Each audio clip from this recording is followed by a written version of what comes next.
আসসালামু আলাইকুম রহমতুল্লাহ। আমি আজকে চলে আসলাম আমাদের রামু থানার রশিদনগর ইউনিয়নের পর্যটন কেন্দ্র স্বপ্নতরী পার্কে। দেখতেছি অনেক মানুষ, আর পথের মধ্যে দেখতেছি অনেকগুলো ছোট ছোট দোকান। এক ভাই দেখতেছি বেলুন বিক্রি করতেছে, ছোট বাচ্চার গাড়ি বিক্রি করতেছে। এরপরে টিকিট নিতে আসছিলাম, টিকিট নিছি। টিকিট নেওয়ার পরে চলে যাচ্ছি পার্কের ভিতরে। অনেক মানুষ আজকে এখানে, ঈদ বলে কথা, সবাই ঈদের খুশি, যার যার ফ্যামিলি নিয়ে সবাই ঘুরতে আসছে। এর মাঝে আমিও চলে আসলাম, এদেরকে একটু ভিডিও করব, আমিও দেখে আসবো, আমার পরিবারও নিয়ে আসছি। দেখতেছি এখানে খুব আগের চাইতে অনেক পরিবর্তন করে ফেলছে, খুব সুন্দর করছে। পর্যটন অনেক বেশি, এরকম আগে হয় নাই, এবার প্রথম অনেক পর্যটক আসছে। এটা খুব সুন্দর।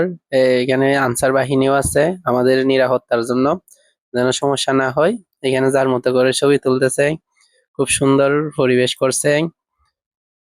চারদিকে সবুজ, ছোট ছোট ফুল ফুটছে। এরপরে অনেক বন্ধু আছে, অনেক বান্ধবী আছে, অনেক মানুষ, কেউ অপেক্ষা করতেছে আর কেউ আসবে, এরকম খুব সুন্দর। যার যার মতো করে ঘুরতেছে। এর মাঝে আমি একটু ঘুরে নিলাম। অনেকদিন পর হঠাৎ করে স্যারকে দেখতে পেলাম। এখানে ছোট বাচ্চা খেলা করার জন্য অনেকগুলো খেলনা রেডি করে রাখছে, যাতে সবাই খেলতে পারে। পর্যটক আসলে যেন সমস্যা না হয় বাচ্চা নিয়ে। দেখতে খুব সুন্দর করছে। অনেক অনেক মানুষ আছে এখানে, খুব সুন্দর। পাহাড়ের উপর থেকে নিচে দেখতে খুব সুন্দর।